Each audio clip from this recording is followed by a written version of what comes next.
people get together and see the power of people wanting to do right by everybody, good things can happen. I recognize and I acknowledge that we still got a way to go. But I also felt a certain celebratory thing that they persevered, they pushed through. I don't know if I could have done that. I really don't. I mean, I don't know that I could have done what they did and endured what they endured so that we could have a right to vote, so that we could have a right to live wherever we wanted to live. This is a step, in my opinion, in a journey.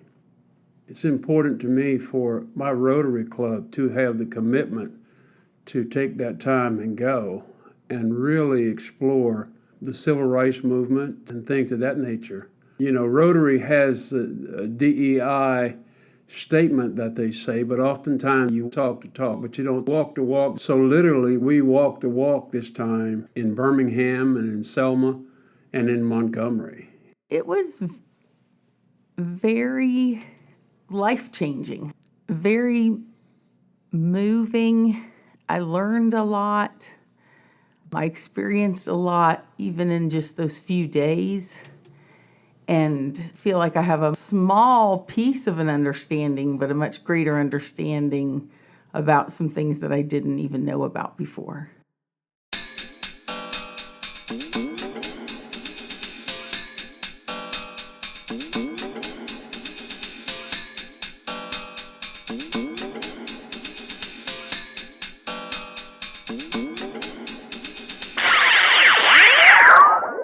I enjoyed every minute of it. I really did. It filled in a lot of blanks and answered a lot of questions that I had for myself, things that I had read, things that I had seen at an early age, and things that I had heard about. So I got a lot out of the trip. It really pulled at your emotions in ways that I was not actually fully ready to see, which to me was really probably the best part, is that a museum or information that can grab you and you think, oh my. You know, I know this intellectually, but oh my, this was a whole different piece of experience that I did not realize I was going to get. So that made it a really special trip to me. It was an outstanding trip. It far exceeded my expectations. When we got to Birmingham, to the Birmingham Civil Rights Museum, across the street from that was a church, and I heard some people talking about it. And I asked them, is that a significant church? And they looked at me like I was pretty dumb. And they said, well, yeah, that's a 16th Street Baptist church. And even saying that did not ring a bell with me until they told me that was the church that was bombed that killed 4 little girls. And I remember that very well, that incident. And so I was taken aback right away looking at an historic building, a very famous church, and one that was smack dab in the middle of the civil rights movement. And then, of course, catty corner from the church was a nice little park where there are some sculptures. So we went over to the park before we went to the museum. The sculptures recreated some of the incidents in Birmingham during the Bull Connor era. Sobering, to say the least. There was a sculpture, I remember the photograph from which this sculpture was created, showing a policeman holding an attack dog that was biting a young boy. And there was a sculpture made of that. And so those kinds of things throughout that park helped people remember just what happened here. I remember Steve Hunt asking after we got back on the bus, anybody have any thoughts? And my comment was, it was very similar to me, the feeling I had when I walked out of the Holocaust Museum in Washington, D.C., how emotionally drained I was from that exhibit, and I was the same way coming out of that Birmingham Museum. I learned things, I saw things that were familiar, I saw things that were unfamiliar, but fit kind of what I expected. I don't think anything prepared me at all for when we got to the Legacy Museum. That was the most impactful thing of the whole trip. It was, for me, it was raw, in your face. I don't think anyone anyone with any kind of heart could go through that museum and see and hear and experience what you do and not emerge unchanged. I thought it was overwhelming. Overwhelming There is the was word just that so comes much to material, mind. so emotional, and there's so much more still to And see. we didn't even get all the way Powerful. through it. It's very powerful. Everyone should go through there. I think their eyes would be opened. I think it teaches us how important history is, and even the more recent histories, and how important it is to include that in all of our educations. To see the places where it happened, I think, is important. My favorite was the Edmund Pettus Bridge. I just wanted to see how on the very first day when they did not cross, I wanted to see just what they were staring at. And I could imagine just how they felt seeing a sea of all of those police cars and everything sitting there waiting on them. It hits you like a ton of bricks. It's like the trauma and the types of things you're learning about in a way that is accessible, but it gets to your heart pretty quick. Montgomery is probably best known for the boycott, and that brought us to the Rosa Parks Museum. And there was a marker outside the museum that showed the exact spot where she was arrested. And then inside the museum, again, you have state-of-the-art things and a wonderful, wonderful story about Rosa Parks. She was not sitting in the white section when she was asked to move. Now, 2/3 of the bus, and this got me thinking, 2/3 of the bus was reserved for black people, only the first third for white people. And she was sitting in the front row of the section for black people and would not move. There was a gentleman sitting next to her who finally did move. There were some women across the aisle from her. They moved. And all she did was move to the gentleman's seat up against the window, gave her some sort of protection, and she just refused to move. And of course, was arrested.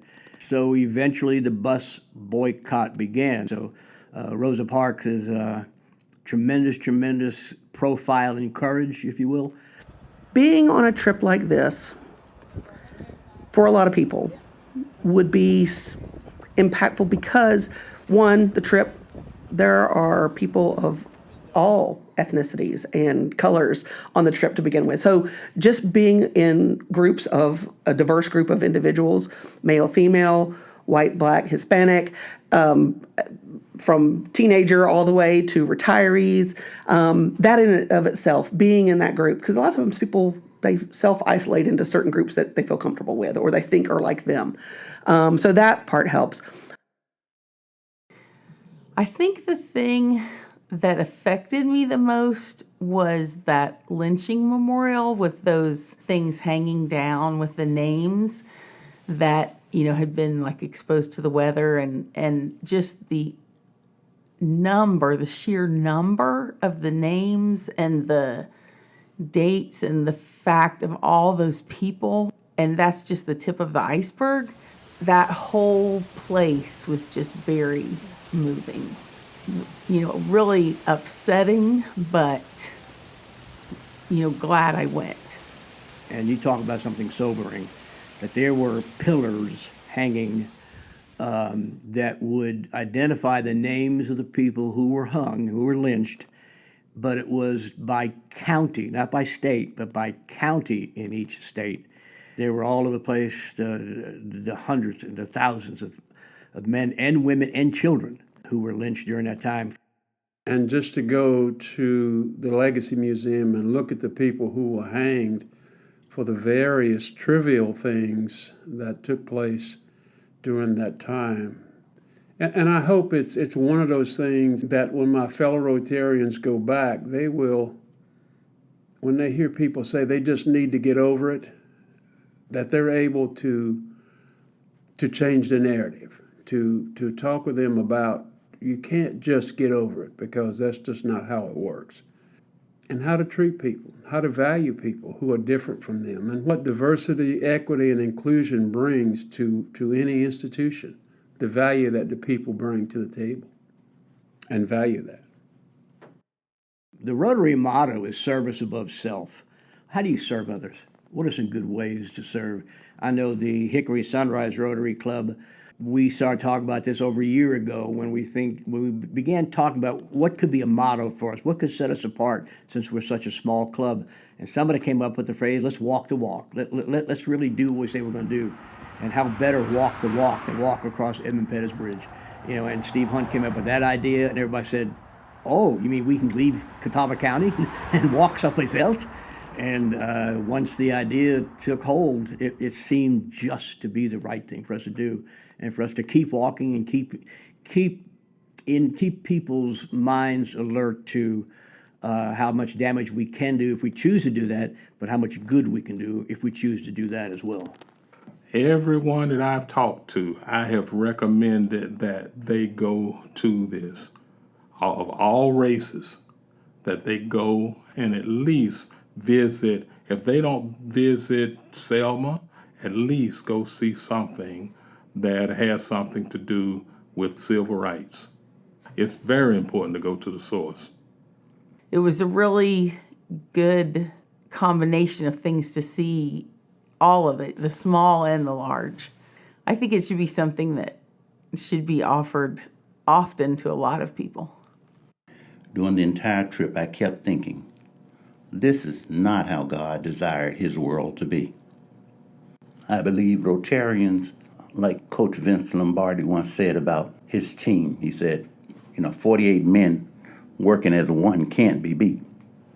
And I believe that of all the 1.2 million Rotarians that there are, if we work to eliminate the effects and the holdover of the ravages, the impact of the African American experience, especially in the South United States.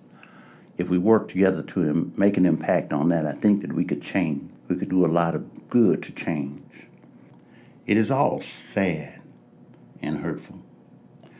So I choose to take the knowledge and use it to help build bridges for an America better than any Americans have known. I choose to use these emotions to fuel my desire to educate all children with open eyes on the past and the knowledge that all of us can move the needle closer to what God intended. We are the people of this time, well suited to be answers for the problems that ail us. I believe God allowed me to have these experiences, and that God trusts that they are not wasted on me.